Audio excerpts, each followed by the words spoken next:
Kelly Lynn Adams. I'm here with Gabrielle Bernstein.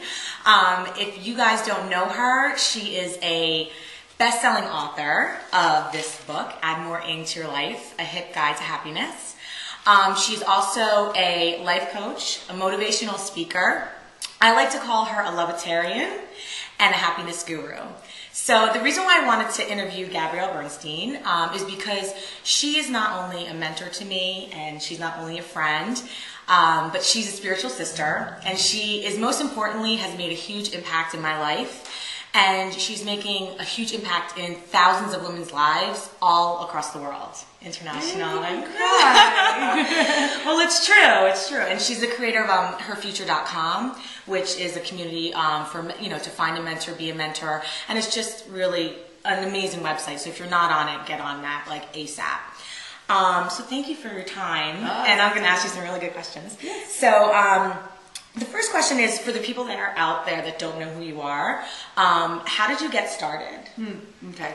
Well, as I began my journey, I was looking for happiness in all the wrong places. Okay. And I was from probably the age of 16 to 25 really looking for happiness and self-worth out there, out in the world, through accomplishments or through credentials or through a relationship or a pair of shoes. Yeah. And it didn't work. And at 25 years old, I hit a bottom, big bottom. And I gratefully hit that bottom, and I turned inward. I had to really look inward for my inner peace and happiness and find a better solution. And so through my own personal experience of looking inward and practicing the principles of meditation and spirituality, I have completely transformed my own life. And from that point forward, have been guided to help transform the lives of others. That's awesome. This is kind of a cool question. What were your dreams as a little girl? Weird. I was really confused as a little girl. I was not your average little girl. I always had an interest in being sort of on television. As a young child, I was in commercials, and you could shoot the B-roll of the photos later. And I was always, my mom and I would spend tireless hours going into the city to go on auditions, and I had some successes at a young age doing this. And so it wasn't necessarily that I wanted to be an actress, it was just that I really wanted to do television. Yeah. And it's interesting how that has become such a big part of my life today. Yeah. And so, and it is much more to come. So oh, good. Yeah. Exciting. So everyone kind of talks about, or the people that know you talk about, you're being a happiness guru. So what is your definition of happiness? Inner peace. Being at peace. Because I know the opposite of that. I spent probably 25 years of my life in a state of anxiety and waking up with those pangs of fear. And today I am very, very happy because I don't wake up with that anxiety at all.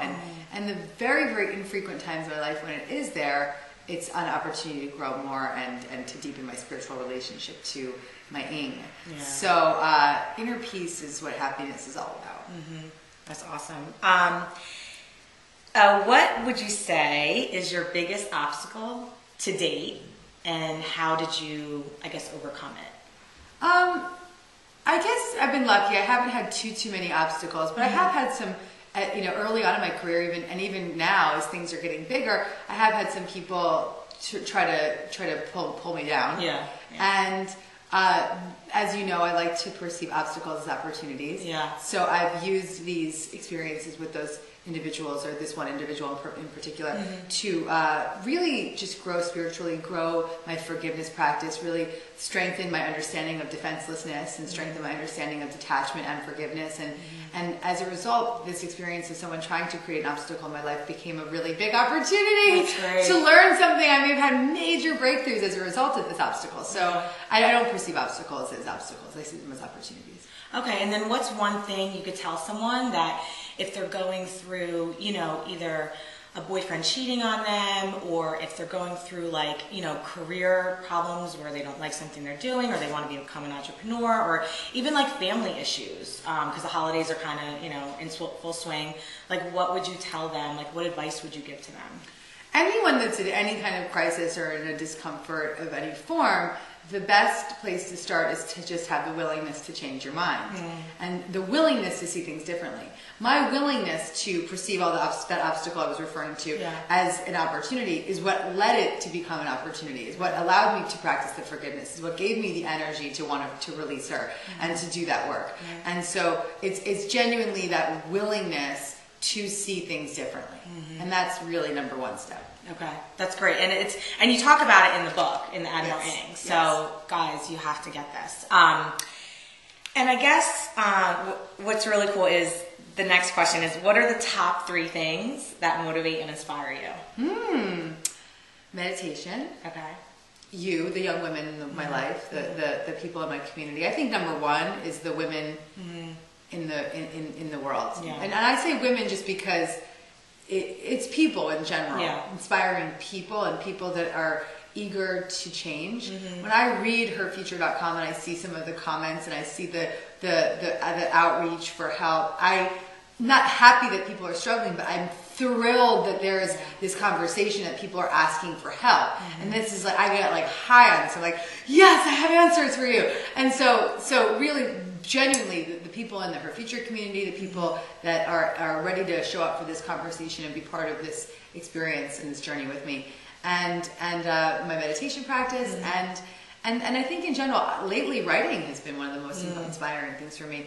I've spent the past 6 months writing my second book, and it has been just an amazing journey to just look at my life. This is the story of my life, and just go back there and look at all that, and it's been really amazing for me. Yeah, and what's your, can you tell us a little bit about your new book? What's the title? What's it about? The new book is called Spirit Junkie, A Radical Road to Self-Love and Miracles. I'm so glad you get excited when I say the title. And it is a memoir. It's my story, and it teaches the reader the principles of A Course in Miracles through my experience of the Course. And also teaches about opening yourself up to connect to a spiritual experience of your own understanding. And so my experience doesn't have to be the reader's experience, but my experience can inspire. That's great. That's all. Oh my God. When does it come out? September. Yeah. So people. We're already on the promotion train. It is going to be a big book. Okay, so the best piece of advice that you ever received, what would that be? Sit down and recover. It's so good. Yeah, in my when I first got sober, I remember I was like, I gotta go and read this book, and I gotta meditate, and I gotta pray, and I gotta do all these things. And the people in my community said to me, just sit down and recover. And I said, okay, thank you. And I was being given that permission to just slow down, turn inward, recover from all of the backlash of my ego's experience, my fearful experiences, and recover from them. That's amazing. That's great advice. This is a really deep question, just because I have actually experienced kind of just in my circle, death and people being sick and stuff. But what would be the first thing you would do today if tomorrow was your last day on Earth in the physical form? I would just lecture for everybody. I would do a big lecture. It's amazing. Yeah. It's amazing. But I'm already doing it. You're already doing it, yeah. I'm already feeling as though I'm living every day. Yeah, and you're already leaving a legacy. We all are. Yeah, we all are, yeah. So this is more of like a future question. Like, what's your visions, your plans? Like, what do you see for the future for yourself? Well, I know psychically and just logically that I will have a television show, probably full show of my own within the next 2 years. And many books, more books. And I think just TV is really the next major step for me. And more meditations, more products, more tools for people to just have easy access to this conversation and this work. And to be a very household name, sort of like I've been saying lately, my agents will refer to me as Tony Robbins meets Kelly Ripa.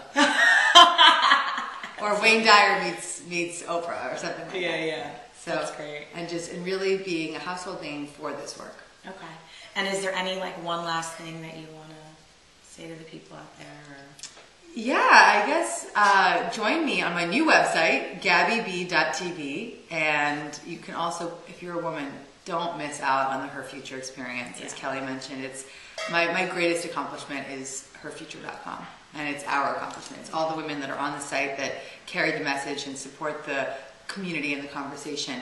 And I'm grateful for all of you. And if you are a woman listening to this, don't miss out. Don't miss out. So thank you. Thank you so much. Love you. Thank you.